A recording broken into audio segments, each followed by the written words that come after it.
está constituido, pero no hay víctimas, no hay dominación, no hay crítica, por lo tanto no es un sistema propio de la filosofía de la liberación.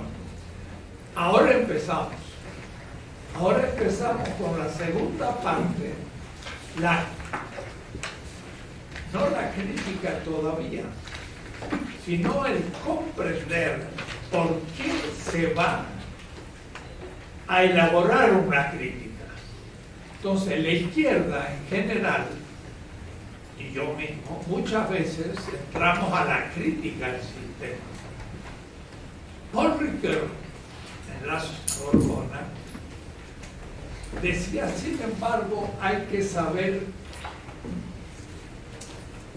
recorrer el largo camino de mostrar primero la realidad y luego entrar a la crítica. Si no, uno empieza a criticar, pero no sabiendo qué, porque no ha trabajado el tema. Ahora, en principio, tendríamos que saber... ¿Puede agarrar su micrófono? Gracias. Perdón. Yo estaba forzando y no escuchaba tan bien. Yo siempre pregunto, ¿me escucha el último? Pero hoy no lo hice, en vez me olvidé de los últimos. Y al olvidarme de los últimos estaba todo mal. Está bueno. Eso es parte de la política. Estaba yo cometiendo el error de pensar que todos me escuchaban. Es parte de la política. Entonces, sistemáticamente, hay que ver el árbol, pero siempre en el bosque. Si no, no se entiende el árbol. Entramos en el séptimo tema. Y el séptimo tema se denomina el fetichismo en el programa.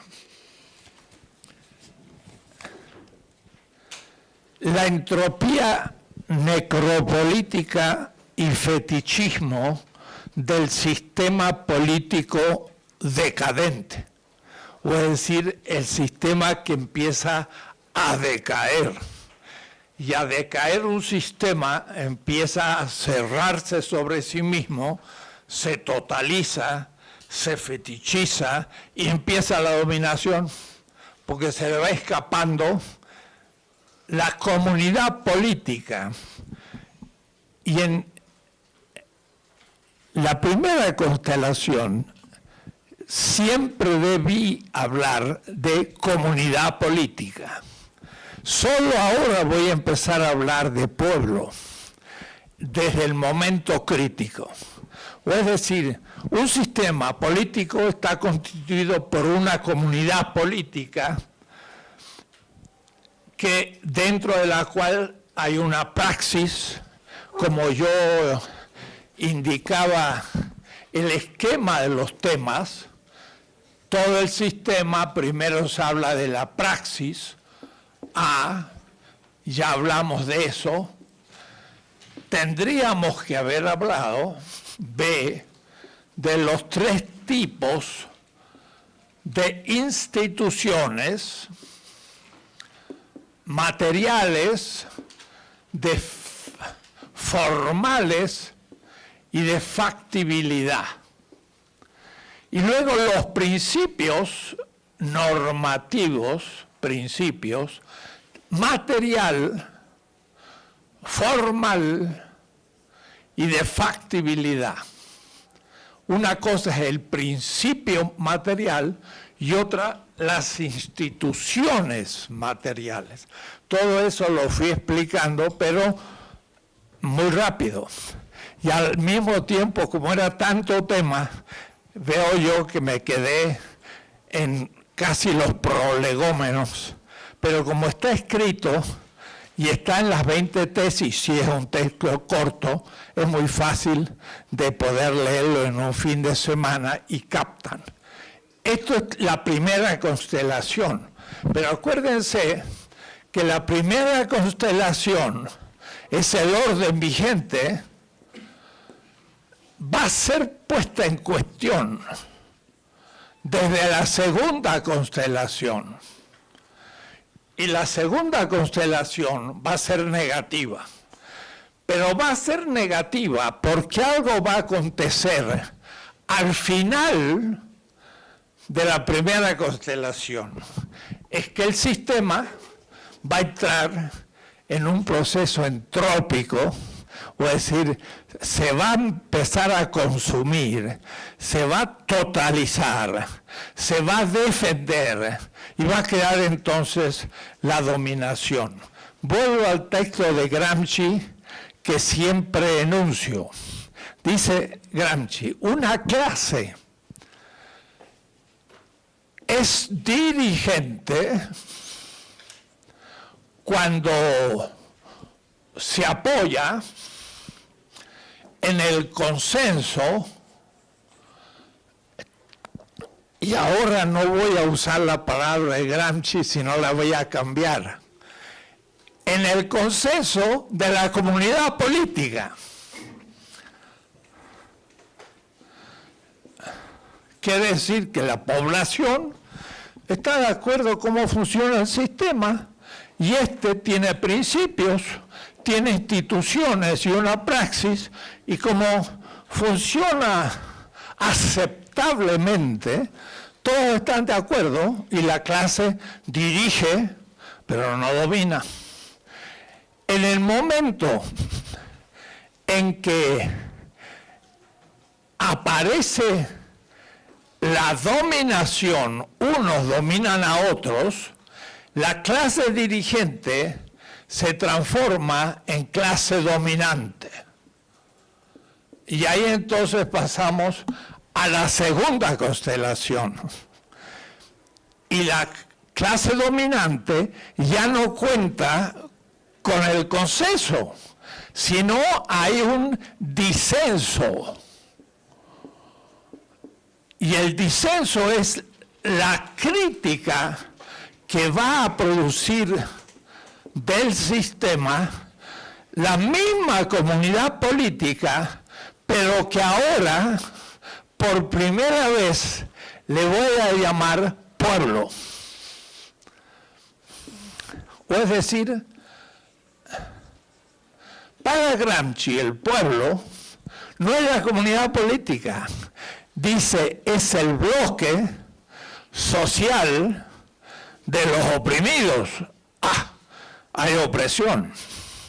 Y si es opresión, el miembro de la comunidad política que adhería a un sistema que funcionaba, por ejemplo, Estados Unidos, fue fundado allá en el 776 y no ha cambiado su constitución, y ha tenido mucha estabilidad, ha tenido éxito en su realización. En Estados Unidos hay una sola clase dominante, la burguesía. Desde el origen no hubo nobleza, no hubo edad media, fueron los blancos, mesiánicos, de Inglaterra y después Escocia e Irlanda, pero cuidado, los que llegaron primero fueron los ingleses. Cuando llegaron los escoceses fueron tratados mal. Luego llegaron los irlandeses católicos, peor. Y después llegaron los italianos y alemanes maltratados. Y por supuesto los de siempre eran los esclavos que ni hablaban. Y los últimos llegados son los latinos, que como todos los anteriores fueron maltratados, domesticados, y al fin se integraron a un sistema que no tenía mayores contradicciones, porque no ha tenido golpe de Estado nunca. Funcionaba. Estaba en el momento 1 de la constelación primera. Hoy comienza a tener problemas. Hoy comienza a tener toda la lucha de los afros, de los latinos, de los ecologistas, de las feministas, y también volviendo a una cantidad de temas, y le ha aparecido la oposición china, y entonces hasta económicamente empiezan a recibir un golpe. Quiere decir que la clase dirigente que tenía el consenso del pueblo empieza a transformarse en clase dominante, del cual hay mucha gente que ya no presta consenso, sino disenso. Y Trump es justamente la expresión de esos que querrían el primer sistema antiguo, donde todos estaban de acuerdo, como era América. Y en esa América era America First. Primero de todo, América. Y entonces la gente admiraba a América. Ya no tanto. Hay muchos pobres en Estados Unidos y hay mucha represión y hay creciente injusticia. Estamos pasando al nivel 2. O es decir, empieza a haber un pueblo y la definición que da Gramsci ya no es la comunidad política, es la totalidad de los habitantes en un territorio que constituyen un Estado. Pero el pueblo, dice Gramsci, es un bloque social de los oprimidos. Quiere decir que hay oprimidos, quiere decir que hay opresores, quiere decir que son dominantes y ya no dirigentes. La situación ha cambiado. Y ahí surge el concepto de pueblo recién. Por eso que es un concepto complicado. Porque enseguida hay que distinguir entre el concepto populista de pueblo y popular de pueblo. Y eso es esencial hoy en México, porque al gobierno actual se le puede llamar populista o puede ser popular, ya hay que distinguir. La primera crítica que hicieron la filosofía de la liberación allá por el 71, fue un brasileño que justamente trató el tema clase y pueblo. Clase era el concepto económico del oprimido en Marx. Y desde la clase se hace toda la interpretación de la historia y de la lucha de clases. Pero clase es parte del pueblo. No es todo el pueblo y no es una categoría política. La categoría política es pueblo. En la economía es clase obrera, pero la clase campesina vale también en una etapa capitalista y aún precapitalista. Pero los pueblos originarios ya no son clase, ni campesinos tradicionalmente, como dice Evo Morales. La cuestión es una revolución cultural, pero no como la que hicieron los chinos con Mao para luchar contra la burocracia y liquidaron toda la tradición china, destruyeron todas las obras del pasado chino diciendo son burgueses. Burgueses no había en China, sino hasta hace muy poco. ¿Cómo decir que el primer imperio chino del 200 antes de Cristo era burgués? No había burguesía, ni capitalismo, ni nada. Fue un imperio tradicional con sus problemas. Pero entonces, él habla de la cultura, de la revolución cultural en China, la dejó de lado. No es la revolución cultural que propone Evo Morales.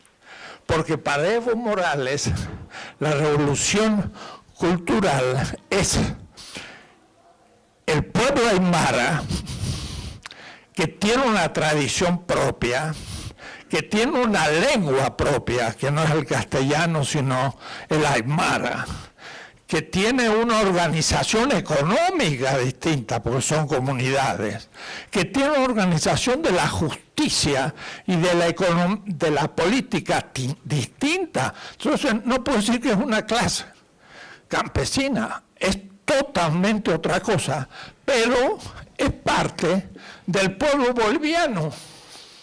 Entonces ya la categoría clase estalla.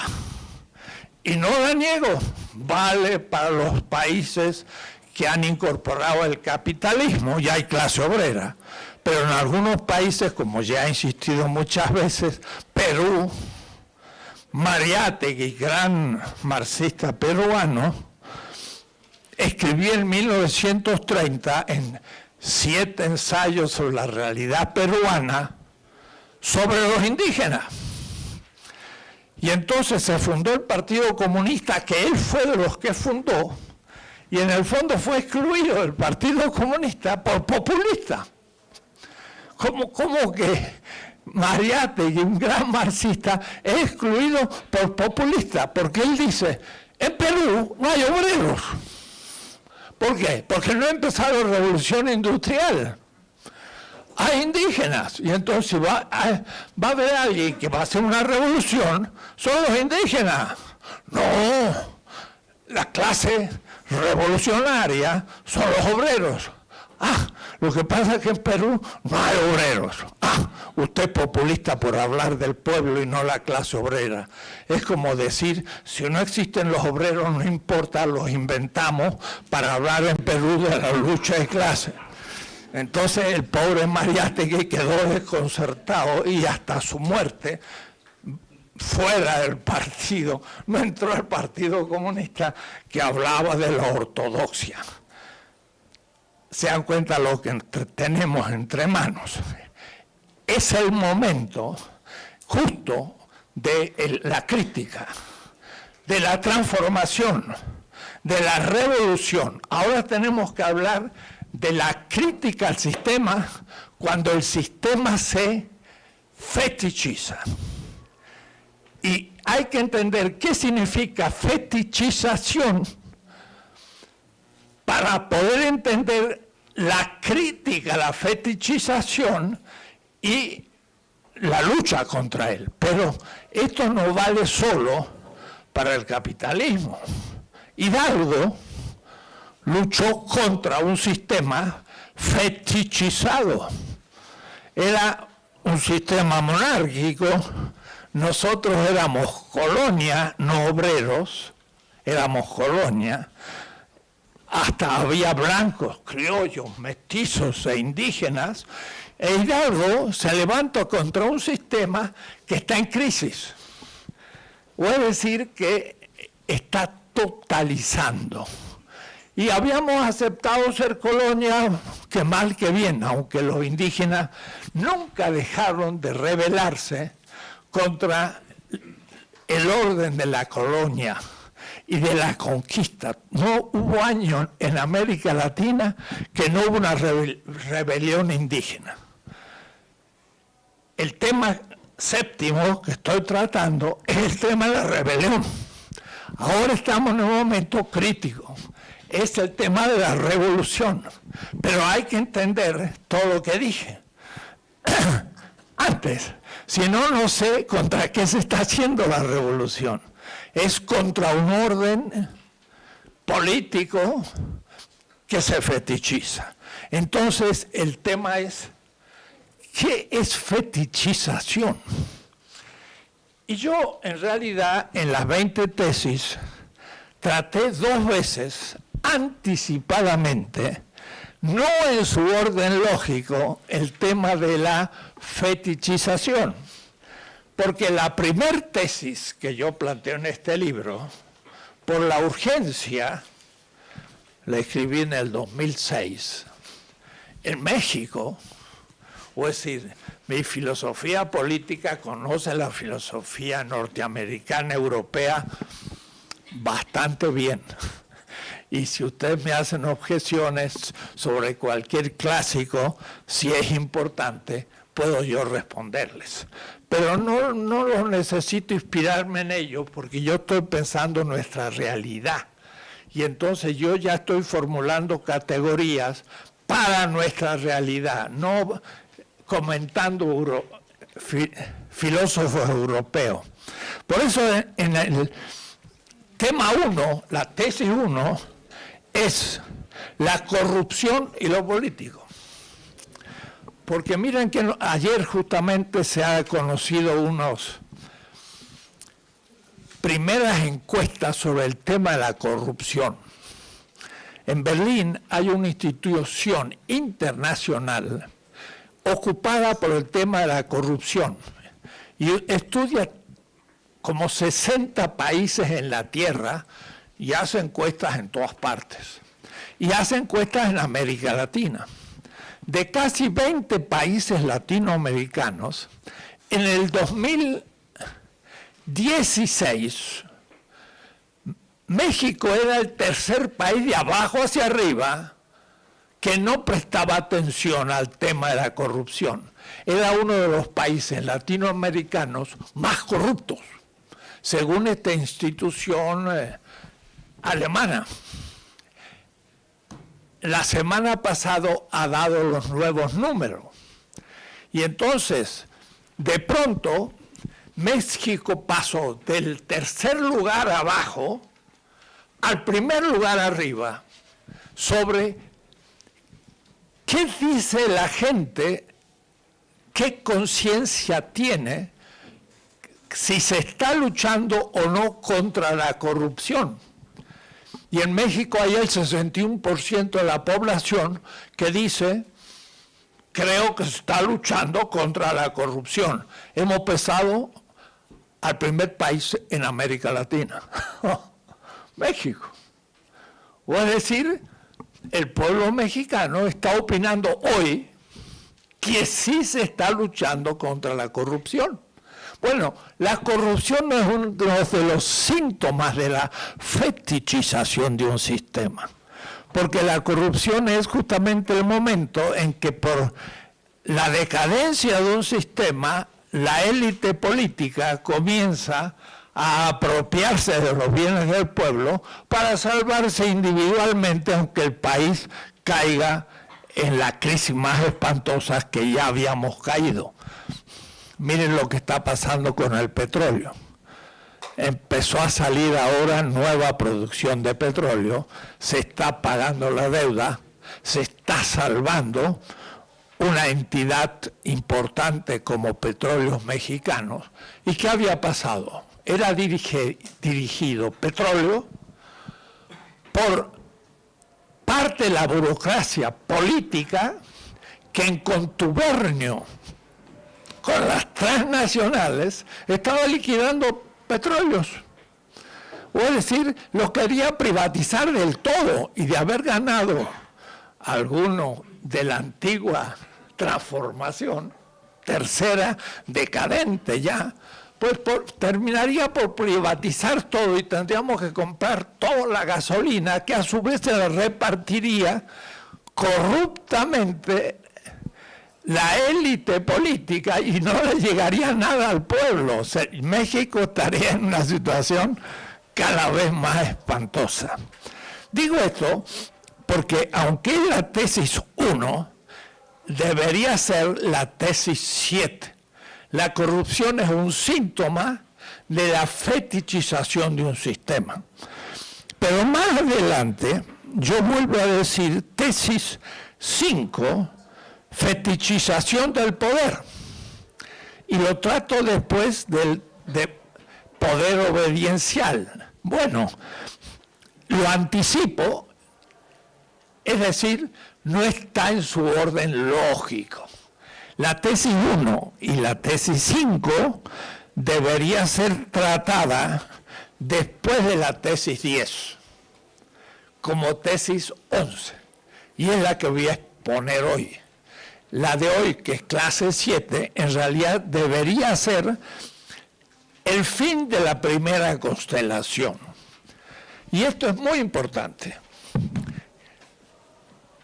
Voy a leer por primera vez una pequeña página sistemática, para que ustedes entiendan de que lo que yo expongo no son temitas de la filosofía política, sino intenta ser una visión sistémica, abierta a la realidad, y la realidad mismo exige redefinir como lo estoy haciendo. Estoy corrigiendo un libro de 2006. En el 2019, ya pasaron bastantes años. Voy a leer para que entiendan el interés sistémico, porque de lo que se trata no es dar algunas temitas, como digo, políticos, que es lo que hacen todos. Si ustedes leen Habermas, él le va a dar mucho material sobre la razón discursiva, que vale mucho para el sistema de derecho, pero dejó el sistema económico, el sistema educacional, todos los otros sistemas, y por lo tanto tiene de la política una visión muy formalista. Yo diría el 10% de los temas posibles de la política es lo que expone Habermas. Si toma Rawls, la teoría de la justicia, Theory of Justice, pues también es una visión neocantiana de la política formalista como Kant, pero no trata la económica, no trata todo lo que le estoy diciendo, y sobre todo, ninguno de ellos habla de la diacronía de la política, de cómo la política va cambiando y la temática va cambiando y las definiciones van cambiando a medida que avanzamos. Y entonces no hay una visión sistemática. Y si no hay una visión sistemática, la gente no tiene una visión de la política. Lo que necesitamos hoy en México es que se educara al pueblo para que no se corrompa como se impuso la corrupción por tener una teoría política que surge de la realidad y no de los libros. Pero cuidado, que conoce los libros. Yo no voy a decir afuera con la filosofía, al contrario, he pasado 60 años trabajando filosofía, pero eso es como instrumental para pensar la realidad, que siempre quise pensarla desde joven. Voy a decir, desde que tenía 22 años, dirigente estudiantil, y que me metieron preso por manifestarme, y me metieron después una bomba como profesor por hacer una filosofía crítica, significa que yo quise pensar la realidad. Voy a leer un poquito. El lugar teórico sistemático, ven el tema. El lugar teórico sistemático. A mí me interesa no que digan, voy a hablar del fetichismo. Yo le preguntaría, ¿qué lugar ocupa en una visión completa de la política el tema del fetichismo o cualquier otro? Hay que saber dónde está situado para que cuando ustedes les digan algo, usted lo sitúa y toman todo lo que saben y elaboran más ese tema, pero saben dónde están parados. El lugar teórico sistemático de este capítulo 4, eso es el tomo 3. Les voy a dar hoy el texto de lo que voy a leer y exponer. Les voy a dar en USB y de ahora en adelante van a empezar a poder consultar un inédito. Es una ventaja de tener un profesor que inventa. Lo van a tener antes que nadie. Y luego lo podrán comprar para conservarlo, diciendo lo conozco de antes que se publicara. Eso no lo tiene cualquiera. En este capítulo 4 de esta política de la liberación, lo hemos ido descubriendo lentamente en los últimos años, 20 años. Cuando escribí La ética de la liberación en el 98, que fue una ética que también expuse aquí, y que ya está traducida al inglés, y un libraco grandote, bonito, y también se va a ir traduciendo este tomo, porque ya un grupo de latinos en Estados Unidos, en el New School de New York, han formado un equipo para traducir lo que les voy a leer. Así que va a aparecer en inglés también, porque el inglés es, por desgracia, pues la lengua universal. Entonces, usted escribe en castellano y es como inédito.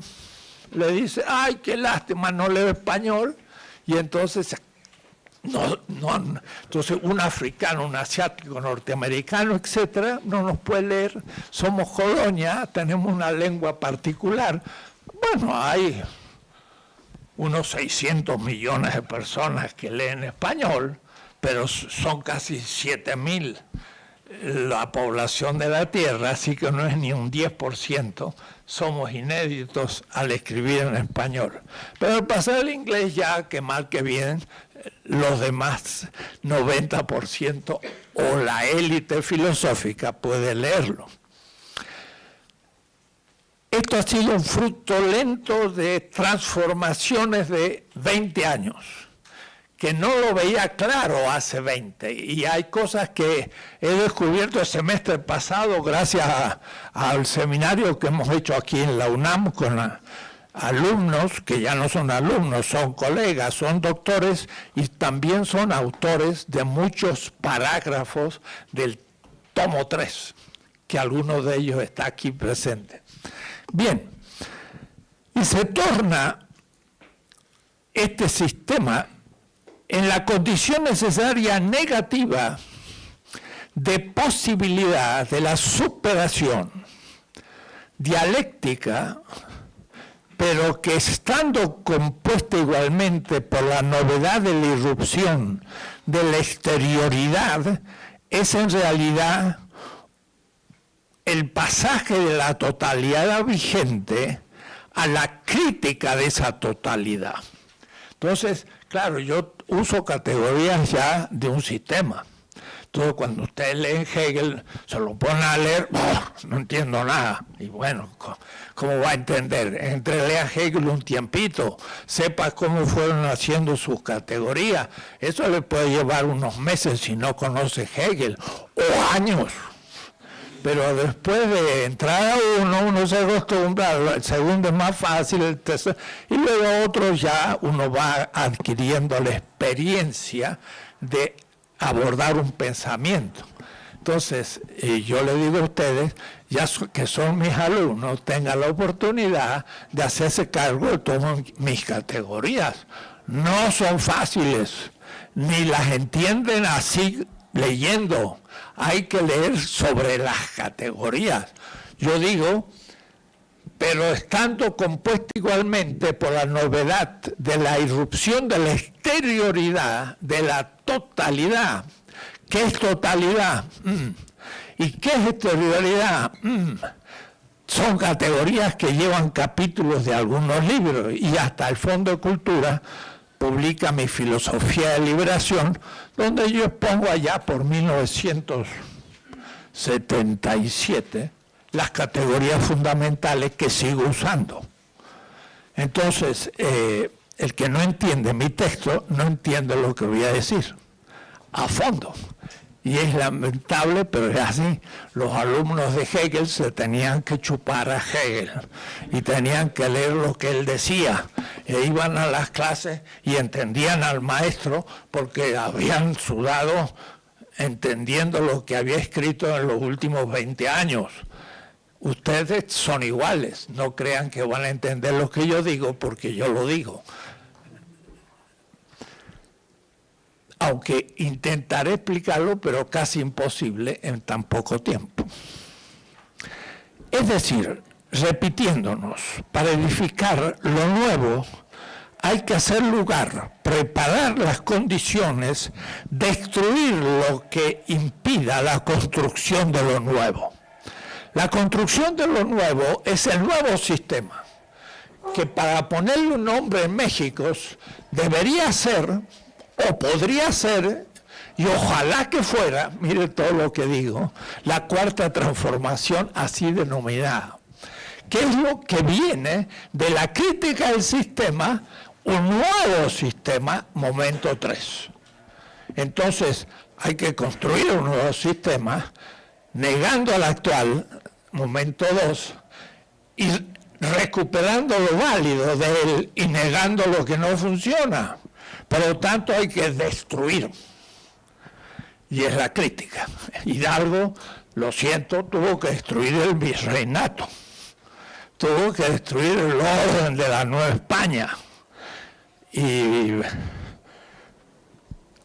vamos a leer un texto muy bonito, y me anticipo, está al último del texto, pero ahora cuando estaba recordando lo que había escrito, me cayó este largo texto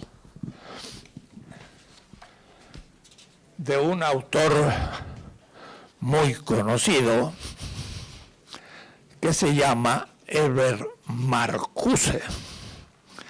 Y Herbert Marcuse, miren el texto que tiene. En El hombre unidimensional, allá que fueron los textos del 68 que hicieron inspiración de toda la juventud casi del mundo y también de México. Miren el texto. La sociedad será racional y libre en la medida en que esté organizada, sostenida y reproducida por un sujeto histórico esencialmente nuevo. Estamos en la cuarta transformación. Puede fracasar y quedar como un intento frustrado, pero va a fracasar si no hay un hombre nuevo, si no hay un político nuevo. Digo esto a todos los niveles, del barrio, del distrito, del estado, de la república como totalidad. No es un presidente el que va a cambiar las cosas, él puede ser ejemplar, pero vuelvo a repetir, un ejército con un buen general no gana las batallas si no tiene un buen ejército. Y el buen ejército somos todos nosotros y tenemos que ser hombres nuevos. ¿Quién dijo? El Che Guevara. Hombres nuevos. Y los cubanos lucharon y tienen algo de nuevo. Mire, por ejemplo, llegó una señora a Cuba y como era alojada en una casa, llevó unos dulces de chocolate, bastantes, para el hijito de la casa. Entonces llegó a la casa en La Habana y le regaló al chico dulces bonitos de chocolate. El niño miró ese contenido y dijo, ay, qué bueno. Y fue a su habitación y lo guardó en la estantería. La señora le dice al niño, pero no lo comes. Miren lo que le responde el niño. Sí, señora, pero lo voy a llamar mañana a la escuela y lo vamos a comer todos juntos. ¡Qué gusto para mi clase! Eso es el hombre nuevo. No se lo tragó a los bien calladito abajo en la cama, choc, como haría un egoísta cualquiera. Lo puso ahí y dijo, ay, se van a poner todos muy contentos. Eso es el hombre nuevo. ¿Somos ese hombre nuevo en la cuarta transformación? ¿La subjetividad ha cambiado? No. ¿Y cómo va a cambiar? Con la escuela de cuadros. Y por eso hay que gastar todos los recursos de los partidos para formar políticamente a la gente. Lo que pasa es que hay gente que tiene proyectos estúpidos y egoístas y quiere ser reelegida como jefa de un partido y no da un peso a nadie y está haciendo fracasar al partido porque quiere ser reelegida y no gasta el dinero para formar la gente. Dice que va a comprar edificios para Morena. ¿Y para qué sirven los edificios? Eso no hace al hombre nuevo. El hombre nuevo se hace discutiendo como estamos haciendo aquí y luego practicando. Pero en fin, la irracionalidad cada vez mayor de la totalidad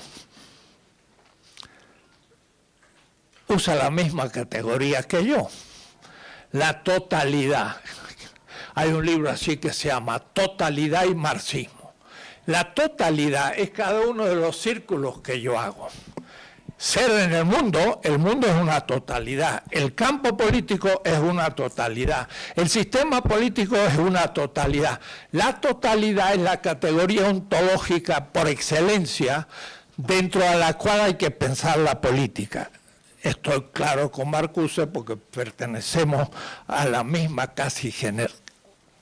La irracionalidad cada vez más de la totalidad, la necesidad de expansión agresiva y constante amenaza de la guerra.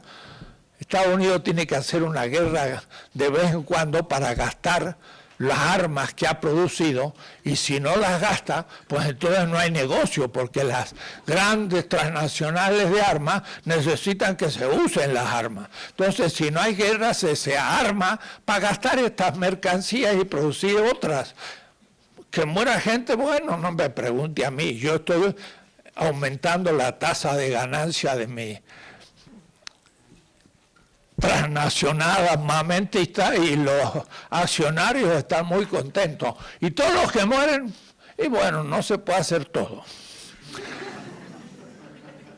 La constante amenaza de la guerra, la explotación intensificada, la deshumanización.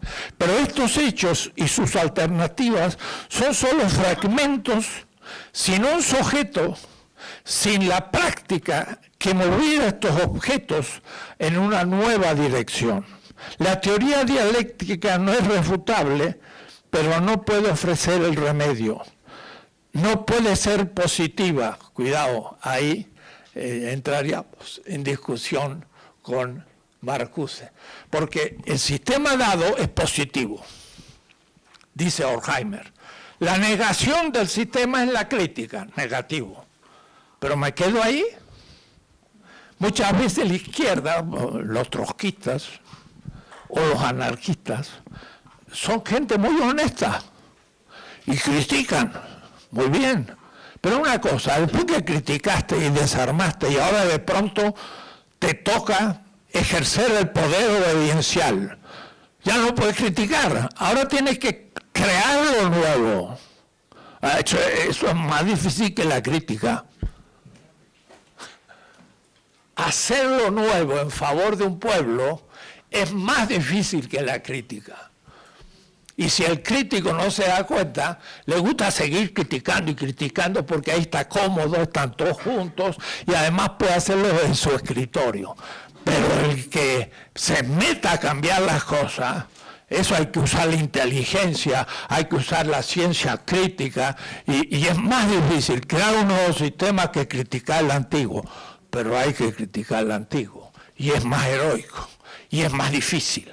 Pero difícil no es lo mismo que hacer lo nuevo. Por estos hechos y sus alternativas son solo fragmentos sin un sujeto, sin una práctica. La teoría dialéctica, etc. Las tendencias totalitarias de la sociedad unidimensional, para Marcuse, Estados Unidos, hacen infeliz e ineficaces las tradicionales formas y medios de protestas, quizá incluso peligroso, porque preserva la ilusión de la soberanía popular. Cuidado, cuidado, vamos a ir despacio. Esta ilusión contiene, sin embargo, una verdad. El pueblo, y ahora Marcuse habla del pueblo y no de la clase obrera, y era un marxista, el pueblo, que anteriormente era el fermento del cambio social, se ha elevado para convertirse en el fermento de cohesión social. Su oposición golpea al sistema desde afuera, y yo dije arriba que íbamos a hacer una crítica desde la exterioridad. ¿Qué significa hacer una crítica desde afuera? Vamos a explicarlo, si puedo, porque hay tantas cosas que explicar que no se pueden hacer en un pequeño curso.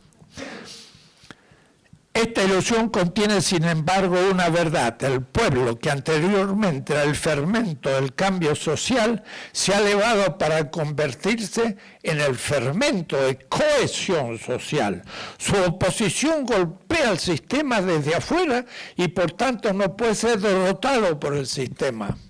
Cuando se reúnen y salen a las calles sin armas, sin protección, para pedir los derechos civiles materiales más primitivos, saben que tienen que enfrentar perros, piedras, bombas, la cárcel, los campos de concentración, incluso la muerte.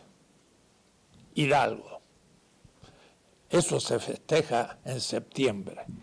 Su fuerza está detrás de toda demostración y manifestación política en favor de las víctimas de la ley y el orden. Maldita la ley y el orden que domina. O es decir, de Nueva España y del virrey. Queremos México.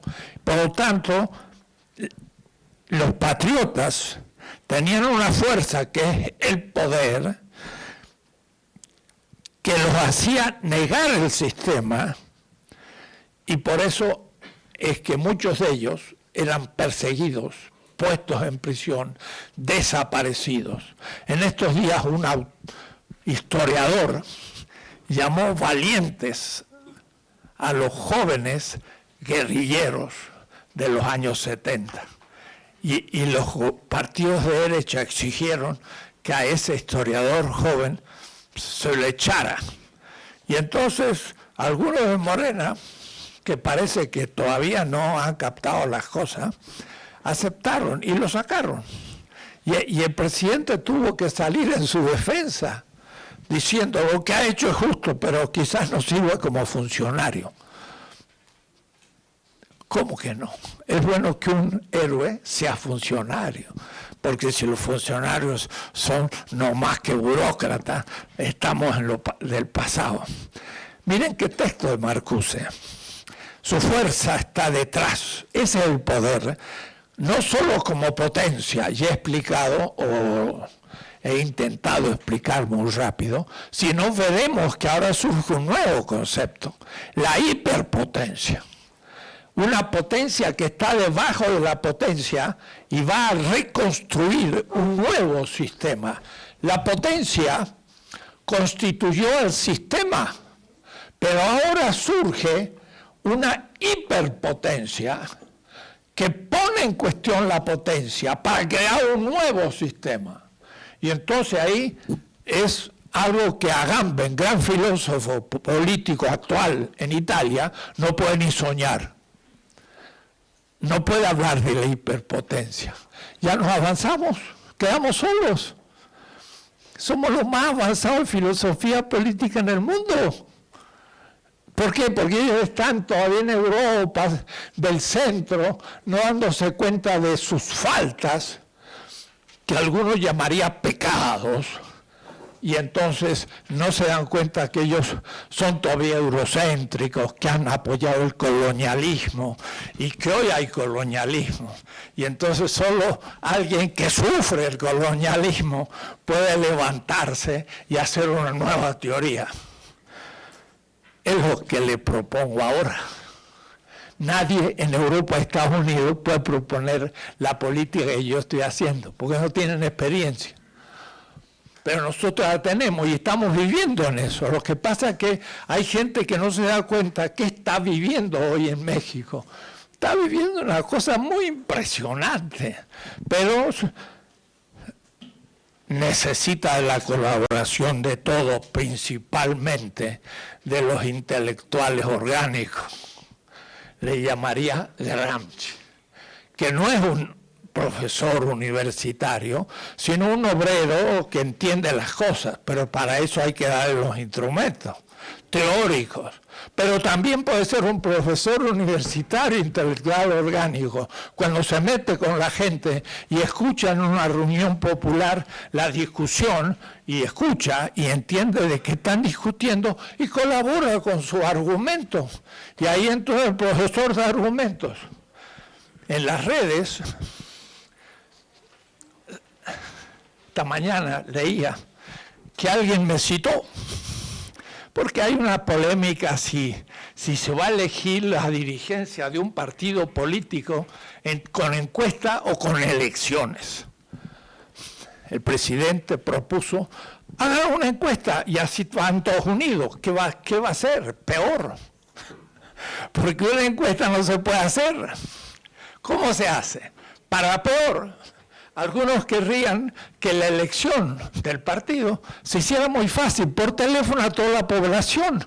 O es decir, que los que no son del partido también votarían por el presidente del partido.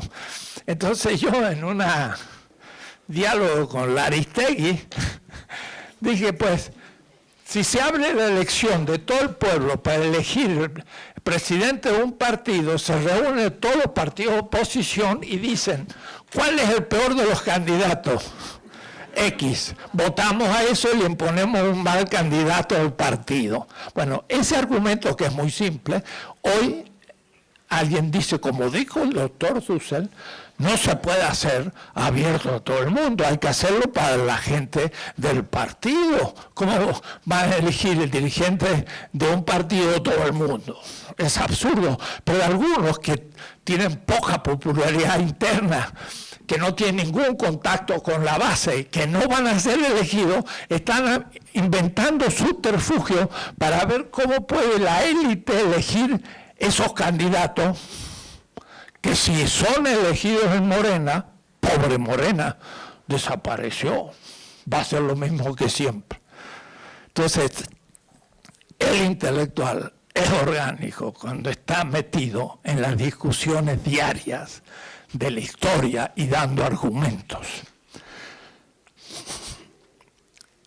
El ritmo sistemático de la lógica, de la narrativa que estoy haciendo, partirá del momento de la fetichización o clausura de la totalidad o el sistema político vigente dominador.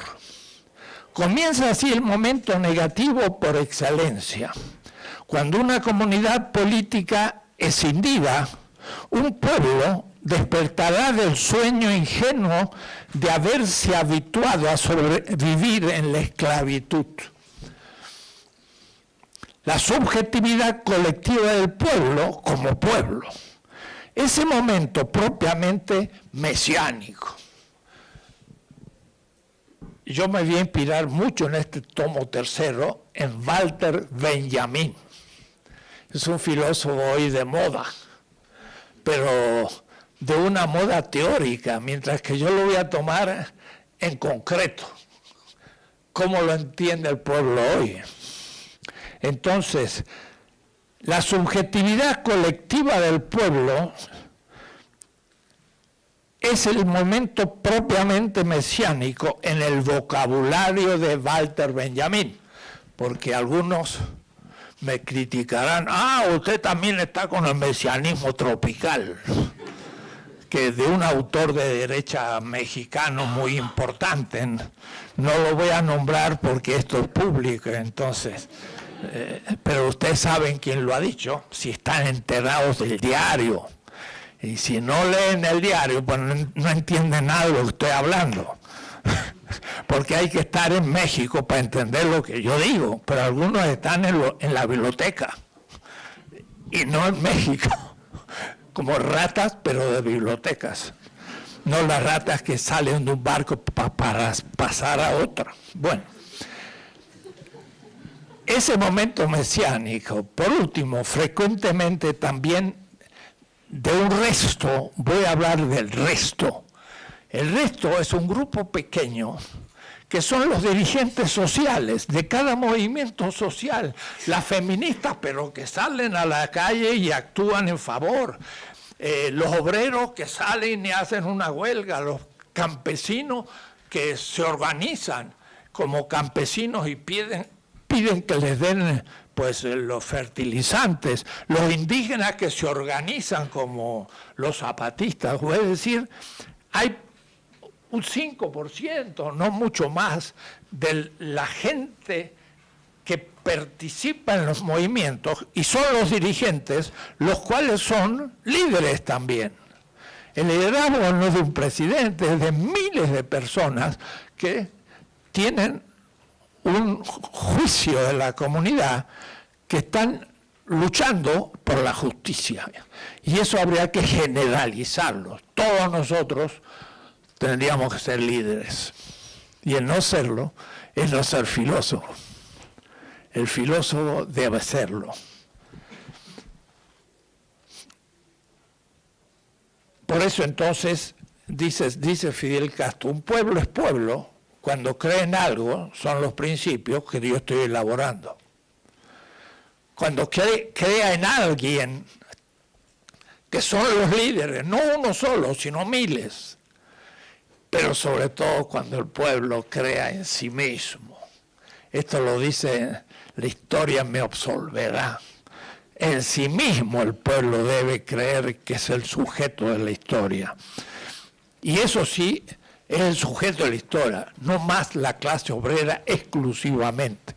Como pensaba la ortodoxia marxista, y en cierta manera sí, para países altamente industrializados, donde prácticamente todo el pueblo es obrero, pero un pueblo donde casi no hay obreros, porque están en la ilegalidad o en la marginalidad. ¿Cuántos son obreros que reciben un salario digno, que tienen seguridad social? Son muy poquitos y además, como son privilegiados, porque no quieren perder el puesto de trabajo, porque es muy difícil, no son hoy los líderes del movimiento político. Son muchas veces los que venden productos en las calles, marginales, más activamente políticos que los propios obreros, porque no tienen nada que perder en su pobreza tradicional, son nietos de desocupados, entonces ya están aptos para comenzar una movilización. Bien, una vez sugerido el actor comunitario, que es el pueblo, y la subjetividad singular, mesiánica, que son los líderes del proceso de la liberación política, se describe la crítica, primer momento, la praxis efectiva y los principios normativos de esta segunda constelación. Así como en la otra, allá se hablaba de la praxis, instituciones y principios, ahora también va a haber praxis negativa, o es decir, de transformación. Claro que no en el dualismo de Rosa Luxemburgo, que dice reforma o revolución. Rosa Luxemburgo. Yo digo, no es eso. Hay un tercer término, transformación. Se habla de la cuarta transformación. Yo hablo de transformación desde hace 20 años. Es decir, no lo digo por la actualidad, lo dije mucho antes. El reformista es el que cambia las cosas para que nada cambie. Voy a decir, si no cambio algo, se me viene abajo. Entonces, hago un cambito superficial para que la gente diga, ya cambiamos. Y entonces ya no profundiza su crítica. El revolucionario cambia todo en un día. ¡Bum! Octubre del 17, y ahora tomamos el Estado y empezamos un nuevo mundo. Y 70 años después, la gente sigue siendo consumista en la Unión Soviética. Son burgueses en nombre del socialismo real, que como lo he dicho más de una vez y lo voy a repetir, cuando cae el muro de Berlín salen corriendo para comprar un plátano que no habían comprado en toda su vida porque no llegaban los plátanos a el socialismo europeo iluso. Consumistas. Cayó abajo. en el 89 la Unión Soviética, y al año siguiente eran neoliberales. ¿Qué pasó? La subjetividad era la misma. Cambiaron las estructuras, pero de paso tampoco se adhirió a ellas.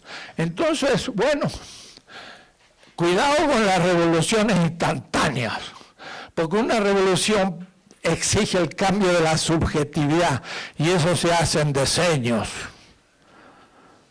Quizás al fin del siglo XXI se podrá superar el capitalismo.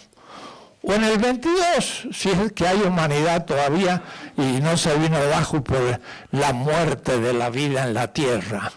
Pero no es instantánea, pero es también cambio de las estructuras objetivas, pero cambio de las subjetivas que son más difíciles. Eso sí lo ha logrado el niño que puso sus dulces y tuvo la alegría de que sus compañeritos comieran con él. Ese sí ya hizo la revolución subjetiva. Entonces, en realidad, lo que estamos viviendo en México puede ser una transformación no revolucionaria, pero tampoco reformista. Entonces, la extrema izquierda va a decir, no, pero ¿qué hace este hombre? Unas reformas secundarias, y en realidad es una reformista populista además. Y ahí está la extrema izquierda criticando lo que está pasando y no entiende nada de lo que se está haciendo porque lo está pensando desde la imagen de una revolución radical e instantánea. Ahí hay que cambiar el concepto de revolución. No es eso lo que vamos a lograr en el futuro, y menos México. Estamos al lado con 3.000 kilómetros de frontera con el imperio militarista más grande de la tierra, y vamos a hacer lo que hicieron los cubanos. Imposible. Y el que pretenda eso, está bien, siga estudiando, y dentro de un siglo resucite, y entonces ahí sí se va a sentir cómodo, y entonces va a decir, por fin la logramos. Pero para llegar a eso hay que caminar mucho. Entonces, la teoría que yo propongo no es reformista, pero voy a la transformación también subjetiva y también de estructuras objetivas. No se habla del capital, se habla del neoliberalismo. ¿Está bien? Es un lenguaje más aceptable en un proceso. Entonces, si se habla de capital ya suena muy fuerte y entonces no se lograría ganar una elección. Pero hay que ganar la elección para ganar espacio y seguir mostrando las transformaciones a largo plazo más radicales. Hay que ir de a poco. Entonces, nadie me va a decir que mi política es reformista. Voy a decir, es posible. Y justifico lo que está pasando. Pero cuidado, esta misma puede transformar en reformista. Y en ese caso, lo siento, yo también me veré en la necesidad de criticarla, porque yo no apuesto a personas, sino justamente a doctrinas.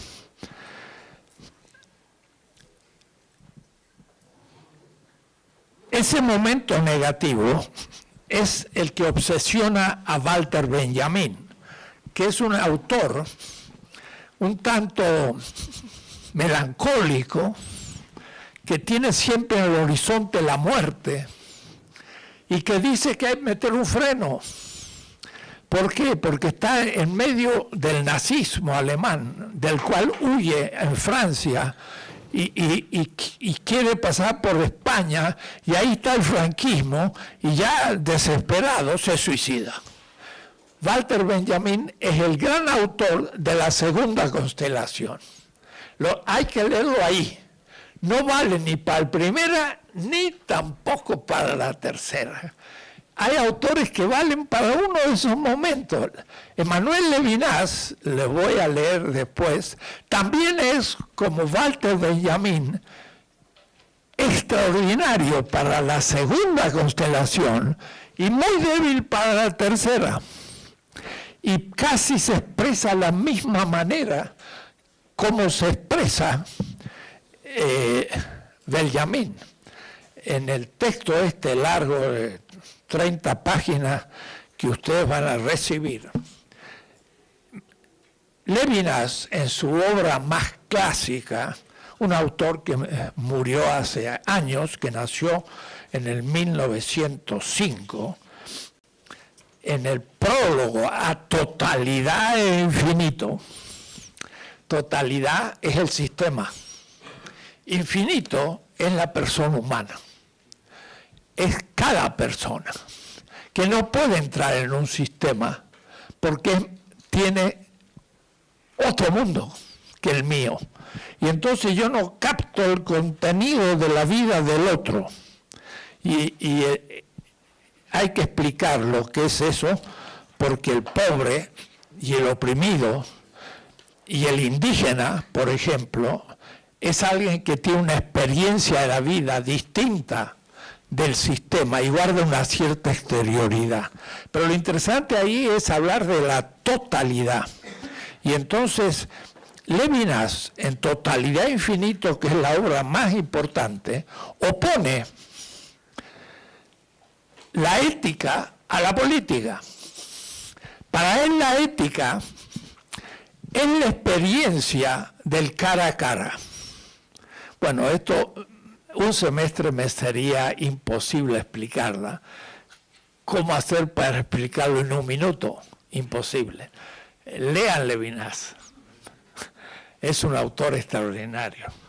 Él dice, cuando yo veo el rostro de otro, tú, ¿cómo te llamas? John. Cuando veo el rostro de John, no es lo mismo que esta botella. De esta botella yo capto lo que es una botella que tiene agua, es un ente, dentro de mi mundo tiene sentido y la manipulo.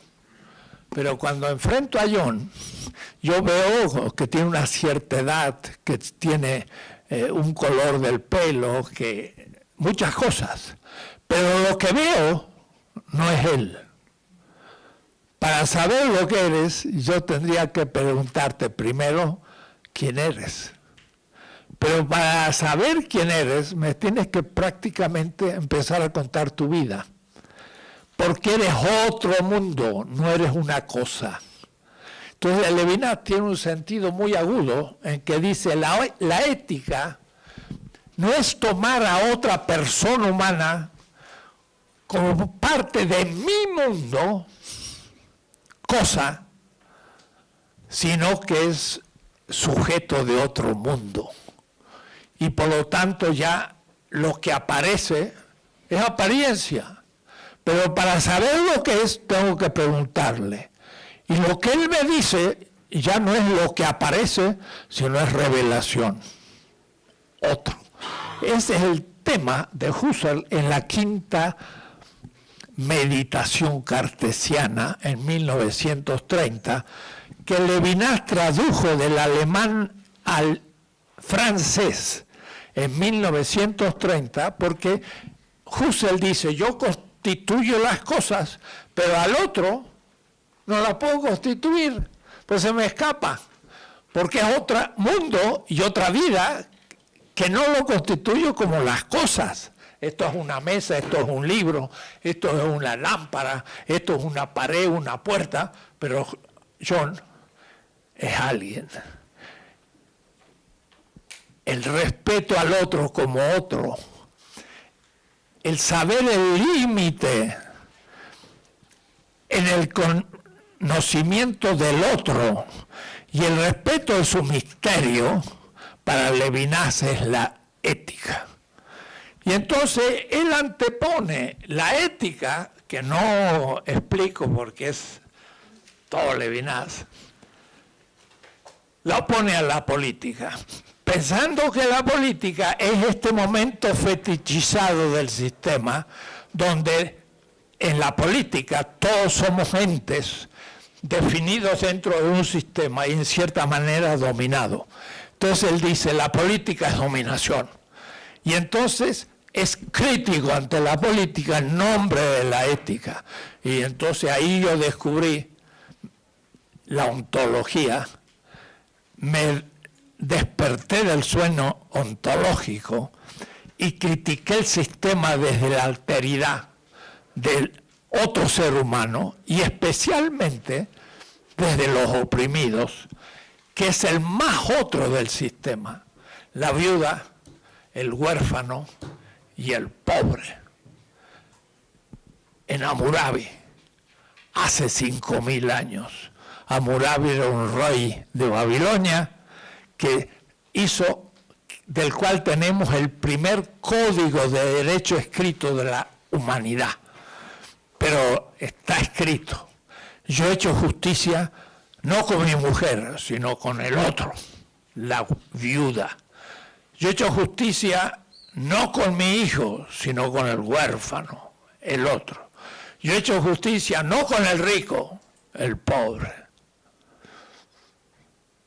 Hace 3.600 años se dijo eso en Babilonia. Lean mi libro, El humanismo semita. Esto que digo está implantado en la historia universal y yo tengo una visión de la historia universal contra la reforma educativa que se ha hecho en México, porque repite el eurocentrismo de la historia y de todas las pamplinas que enseñamos en la escuela y no le cambiamos el contenido. Entonces, Levinas levanta una ética, pero dice que la totalidad es dominación. Y eso sirve el momento 3, porque es la totalidad que se totaliza y hay que ponerla en cuestión. Pero después tiene dificultad en construir una política positiva, porque, como dice el libro de los muertos, la primera exigencia ética es dar de comer al hambriento. ¿Por qué? Porque somos vivos, si no comemos nos morimos. Y como el criterio absoluto de la ética en la vida, dar de comer es la primera exigencia. Si yo no le doy de comer, se muere. Y eso es ya ahora Egipto.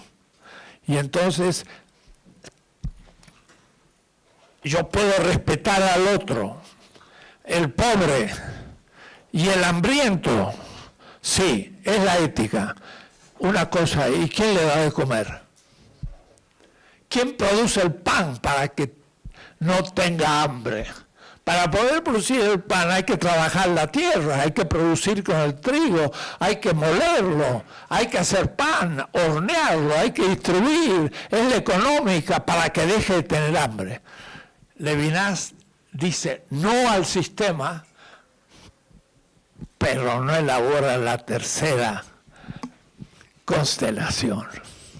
Entonces cada uno elabora un elemento de la política, pero no todos. Entonces soy levinasiano cuando niega la totalidad y dejo a Levinas en el camino cuando tengo que construir el sistema. Y ahí la política es esencial porque es la manera de realizar las exigencias éticas.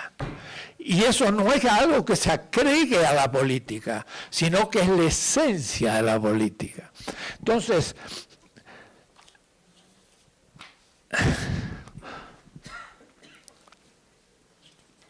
Entonces hay que entender qué significa fetichización del sistema político. Es el parágrafo 30 del tomo 3, que se los voy a dar a ustedes desde la página 93 hasta la página 114 del tomo 3. Y aquí vuelvo a empezar situando el tema. Teniendo como referencia lo indicado en el prólogo de este volumen, sobre las 3 constelaciones del proceso en todo sistema político, al final del esquema tal se cierra sobre sí mismo y se torna una totalidad totalizada. En el lenguaje de Levinas o de Marcuse o de Marx. La totalización del sistema, no al servicio del otro, sino al servicio del propio sistema, pero en su grupo dominante, es la fetichización. ¿De dónde viene la palabra fetichización? Viene de fetizo, en portugués, fetizo.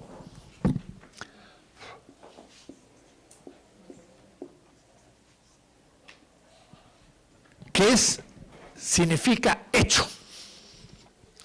Hecho.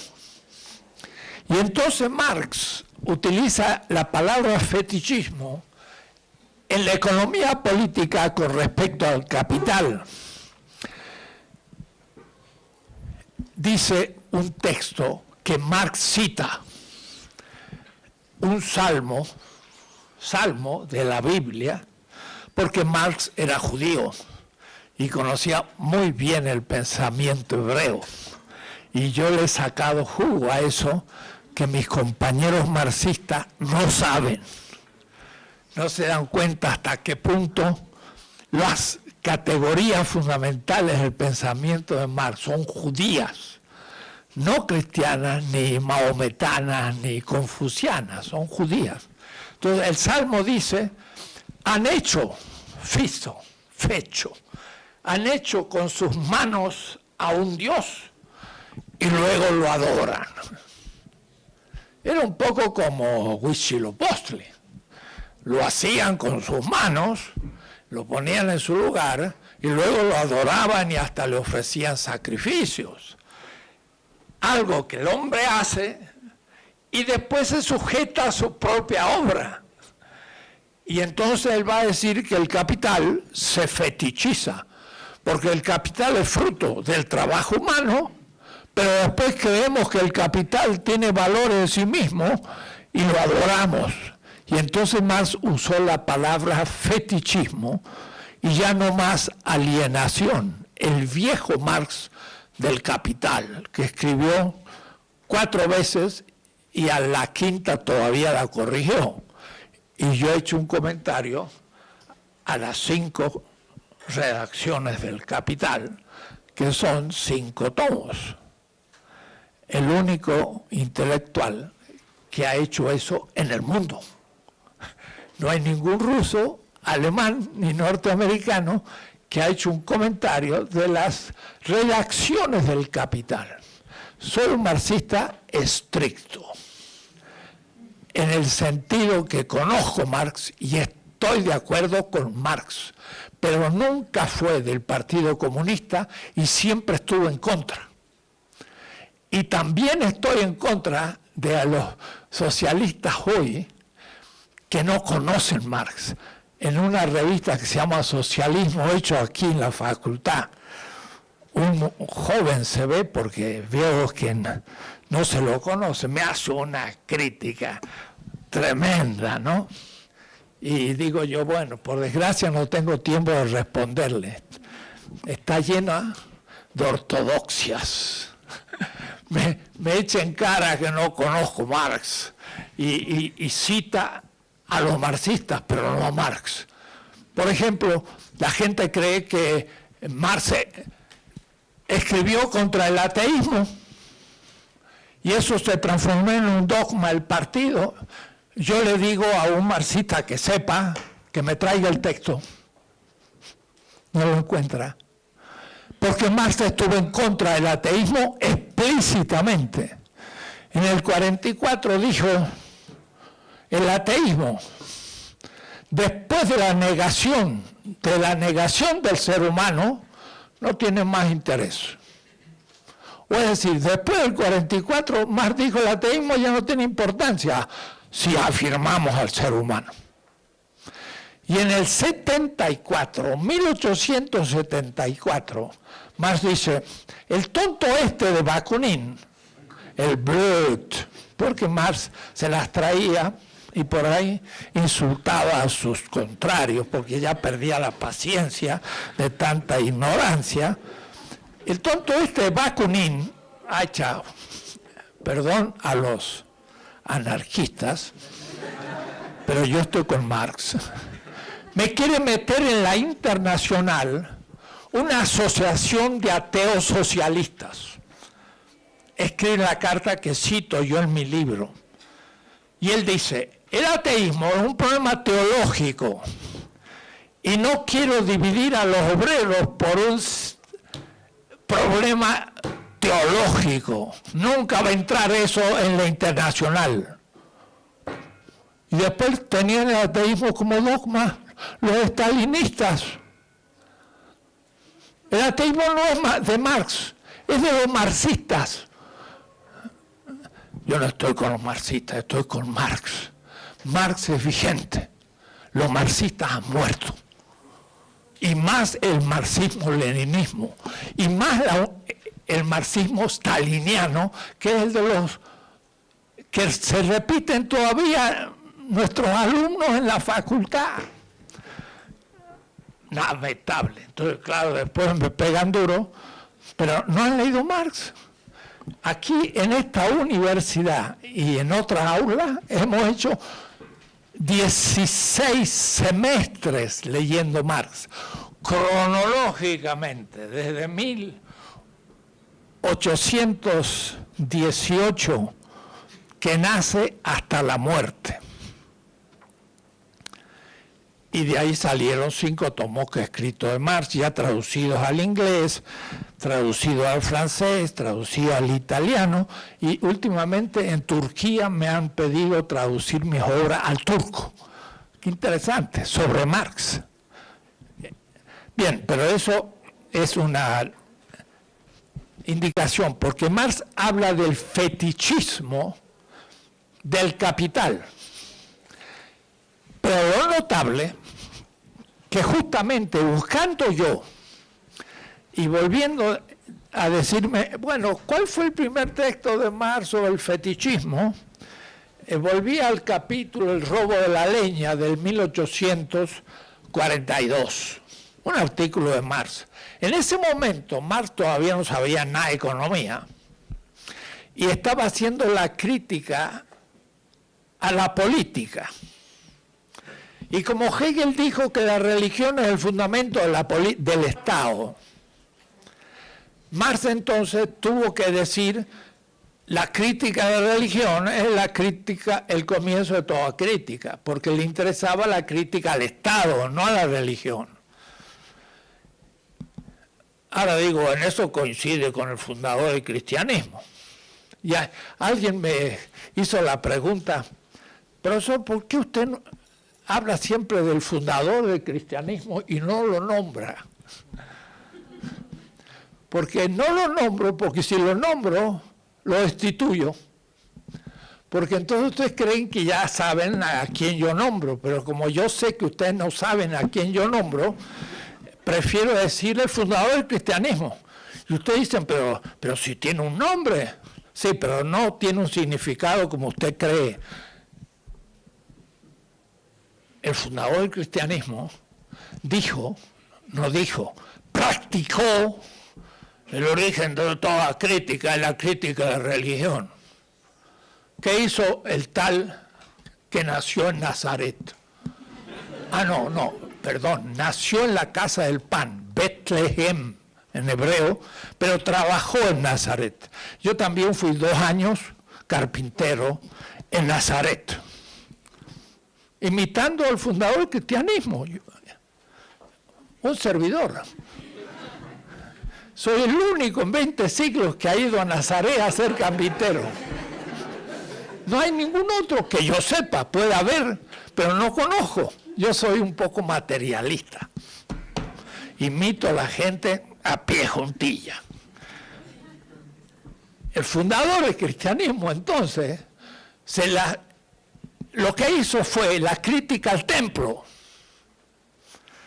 Y por lo tanto puede decir él, primero que nadie, el origen de toda crítica es la crítica de la religión fetichista del templo. Usted se acuerda de un midrash, que significa un cuento teórico, porque el fundador del cristianismo era un filósofo. Tenía una metodología, tenía categorías, amaba la sabiduría, filósofo. Y entonces alguien le pregunta, bueno, ¿qué significa el prójimo? El otro de Levinas, ese que eres tú, John, otro que mi mundo. Y el fundador del cristianismo le dijo un midrash, dice, había un señor que pasó por un camino y vinieron los ladrones, lo agarraron, le dieron una paliza y lo tiraron fuera. Pobre tipo, estaba fuera del sistema. Son categorías teóricas, metodológicas. ¿Quién pasó primero? Bueno, le pregunta a la clase como conocimiento popular, porque ustedes están en un mundo que no es maometano ni es de otro grupo religioso. No que ustedes sean de esa religión, pero el pueblo mexicano. Por lo tanto, le pregunto, deben saber, como cultura general, quién fue el primero que pasó junto al tirado en el camino. Sacerdote. Hacha, ¿qué le parece? El primero que pasó junto al camino, según aquel fundador del cristianismo, era un sacerdote. No fue la crítica a la religión, no dijo pasó un burgués, fue un sacerdote. Él nunca fue sacerdote. ¿Quién lo cuenta? Era un pobre tipo laico. Nunca celebró en el templo, no era un sacerdote. El primero que pasó fue un sacerdote. Iba tan preocupado por el templo, lo que iba a hacer que no vio el tirado en el camino, el pobre. El segundo que pasó, ¿quién era? Fariseo. ¿Cómo? Un fariseo. No era fariseo. Los fariseos son los separados. Digo esto porque ustedes no están enterados de la cultura del pueblo. Entonces son aristócratas. Entonces, el que está ahora en el poder dijo muy bien, yo me hinco ante quien el pueblo se hinca. Hacha, eso es una verdad. Pero yo cómo me voy a hincar. ¿Y cómo yo voy a entender al pueblo si ni sé lo que piensa el pueblo? Nada. Voy a decir, ustedes no conocen lo que el pueblo conoce. Si se lo pregunto a mi abuela, señora de pueblo, me lo dice. Era de la clase dirigente de Israel. Fue el que estaba junto a Aarón y mató a 5,000 que rindieron culto en el desierto al cabrillo de oro que se fabricaron, que era un fetiche. Es decir, hizo pasar a los dominadores de Israel y tampoco lo vio.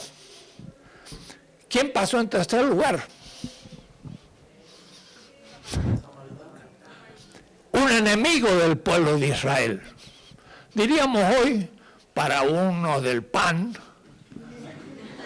pasó un marxista.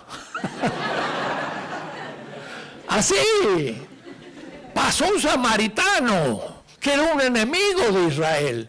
Y cuando lo condenan al fundador del cristianismo, le dicen, samaritano. O es decir, usted no es judío, usted es un samaritano. Hizo pasar un samaritano. Y el samaritano vio al herido, lo tomó, lo llevó, lo curó, hasta dejó un dinero y se fue. Y entonces el fundador le preguntó al que le había preguntado, porque era un filósofo, no era un teólogo, era un filósofo. Miren, soy el primero que dice eso.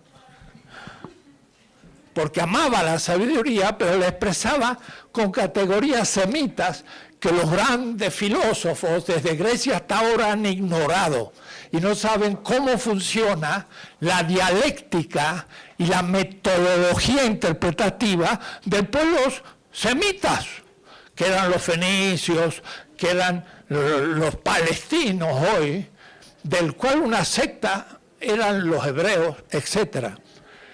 Y entonces él preguntó al otro, ¿quién es ante el cual yo hago la experiencia cara a cara? No dijo quién es el prójimo, eso es una estupidez. ¿Quién es el que yo reconozco como otro que mi sistema? Y entonces lo sirvo. Eso ya es una política. Es una política, y por eso el fundador del cristianismo dice, los grandes de la tierra dominan, y usan la palabra dominación.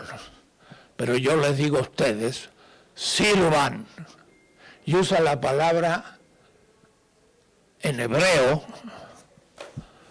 se escribe así, a, bo, da. Está en hebreo, porque yo hablo y leo el hebreo, no el griego solamente, porque eso se dice en griego, diaconía.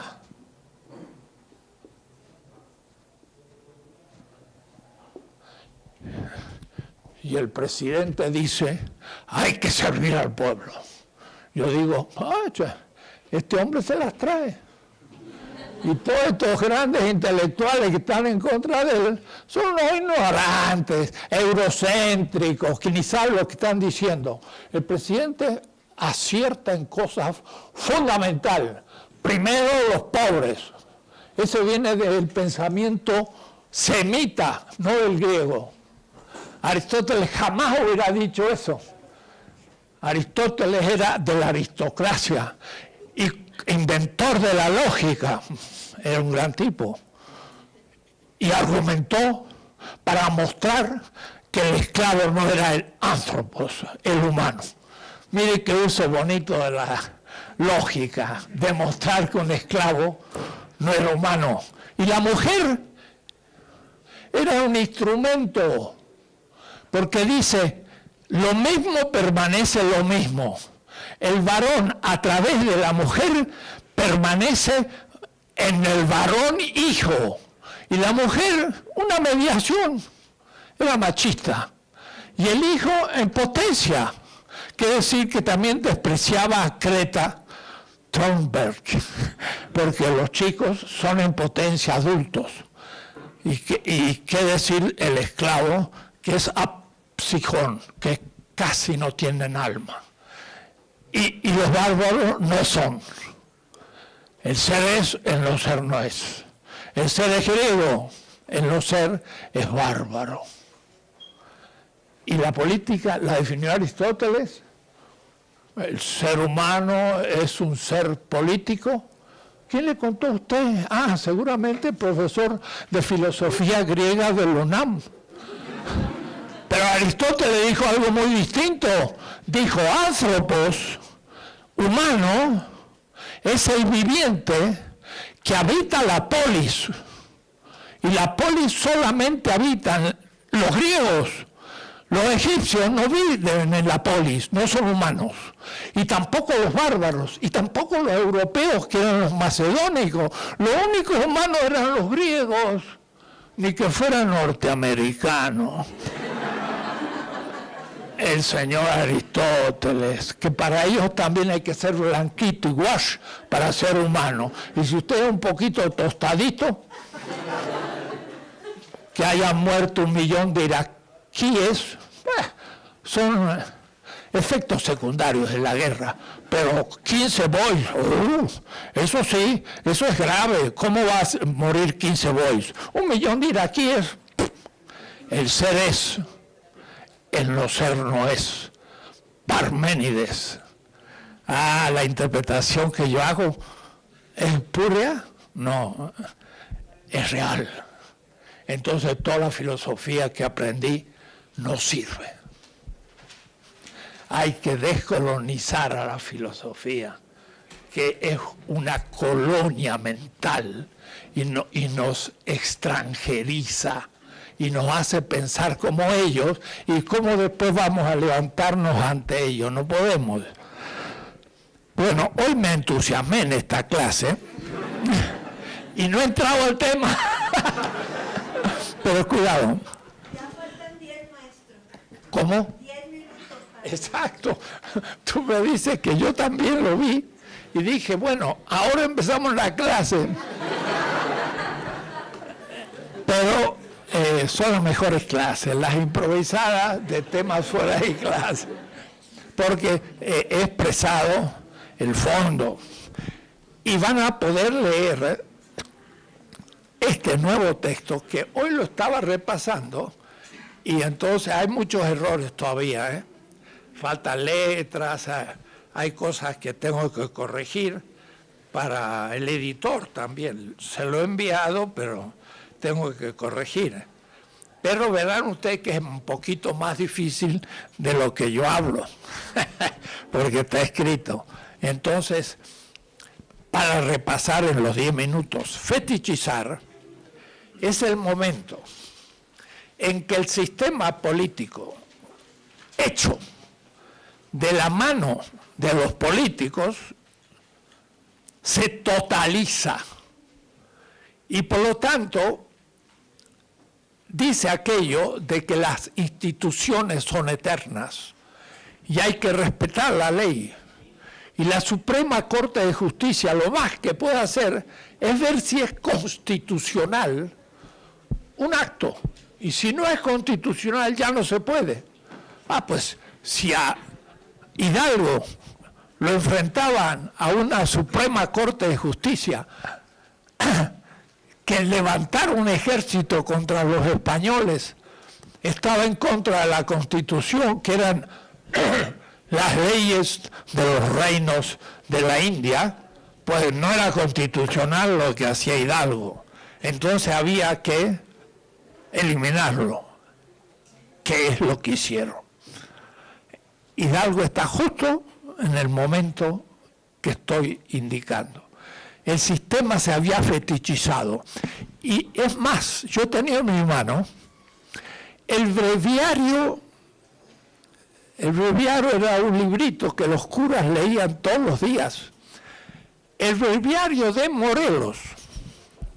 Un amigo, un arquitecto, me lo mostró. Él es un bien de una familia mexicana, no voy a nombrar, porque es un bien extraordinario, pero está en manos de una familia, que dice así en la primera página: este breviario y la Santa Cruz tenía el apóstata de Morelos cuando se levantó contra su Dios y su rey, siguiendo el camino del otro apóstata, Hidalgo, dado en Icatepec, y pone la fecha.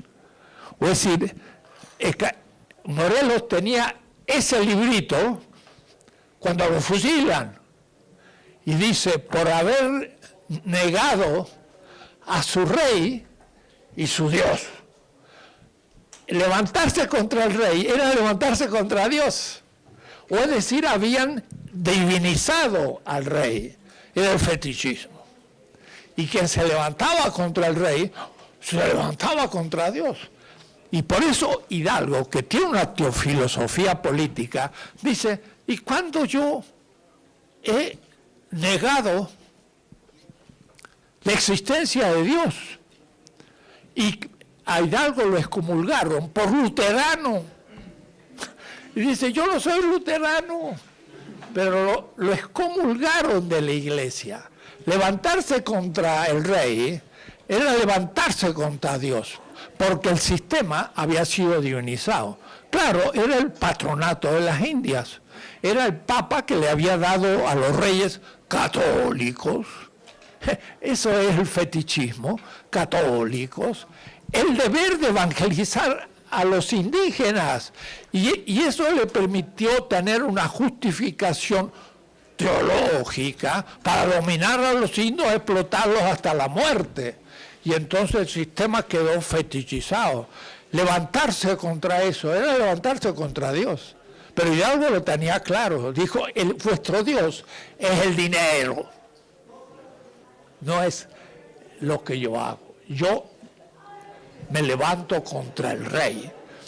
Y entonces hay toda una interesante crítica a la divinización del sistema, porque el cristianismo que nos llegó a América había sufrido una doble inversión.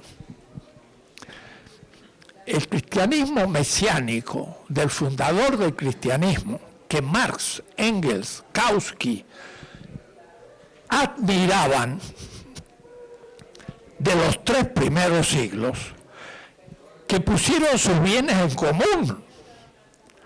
Hay un libro que se llama Praxis Apostolorum, que se traduce Acta de los Apóstoles, 4:28, que dice así: todos pusieron a los pies de los apóstoles todos sus bienes, y nadie más quedó con bien propio. ¡Ja! Era socialismo, y los socialistas dijeron, esos cristianos sí eran socialistas. Y más, llegó Zacarías, porque había llegado tarde, y entonces Pedro, que era un poco el que comandaba el grupo, le dijo a Zacarías, Zacarías, tú te guardaste algo. Y Zacarías dice, sí, me guardé algo. ¡Paf! Cayó muerto. Y al rato llegó la mujer de Zacarías. Y Pedro le dice a la mujer, Zafira, ¿tú te has guardado algo? Sí. Y cayó muerta. ¿Qué tal? Eso sí que eran socialistas en serio. Y por eso Engels, Marx y todos ellos decían el cristianismo era socialista de los 3 primeros siglos. Y entonces por eso iban a los circos acusados de ser ateos de todos los dioses romanos. Porque como tenían un Dios que era creador, no era ni la tierra, ni la luna, ni el sol, ni Marte, ni nadie, era ateo de todos los dioses, hasta del emperador. Y entonces lo mataron porque eran ateos de todos los dioses romanos. Miren qué acusación, no era Marx, eran los cristianos. Pero al 4º siglo, el cristianismo perseguido, Constantino, viendo que eran tan numerosos, le dio la libertad. Y Teodosio la constituyó la religión del imperio. Y ahora Chaca invirtió el cristianismo. De ser el crítico, Constelación 2, pasó a 1. Ahora divinizó al imperio y era un imperio cristiano. Pero eso en Europa, vino los árabes y aislaron Europa en la Edad Media. Y los españoles salieron y llegaron a América y se produjo la segunda inversión. El cristianismo que fundamentaba a los reinos cristianos, cuidado, Inglaterra era una cristiandad anglicana y Alemania una cristiandad luterana, todos eran igual que España, no eran los dioses, los reyes católicos y los otros seculares, nada. Hasta ahora el rey de Bélgica y de Suecia siguen siendo luteranos. Cuando llegó a América se produjo una segunda inversión, porque Europa va a empezar a ser el centro de la historia mundial, metropolitana, y va a tener colonias nosotros. Entonces, de ser una cristiandad europea, se transforma en un cristianismo metropolitano mundial imperialista. Segunda y entonces yo puedo volverme en contra de eso. ¿En nombre de quién? Del fundador del cristianismo. Y entonces ahora el arzobispo el otro día, en una revistita del arzobispado, dijo que el gobierno actual es autoritario. me suena a pan. Y eso que lo ha nombrado el nuevo Papa, que es bastante interesante, no es como los otros, pues lo mismo. Entonces, des en cuenta, tenemos que tener otra visión de la historia para empezar de nuevo. Entonces, en fin, lean el texto, porque por desgracia termina aquí la clase de hoy, ya son las 6.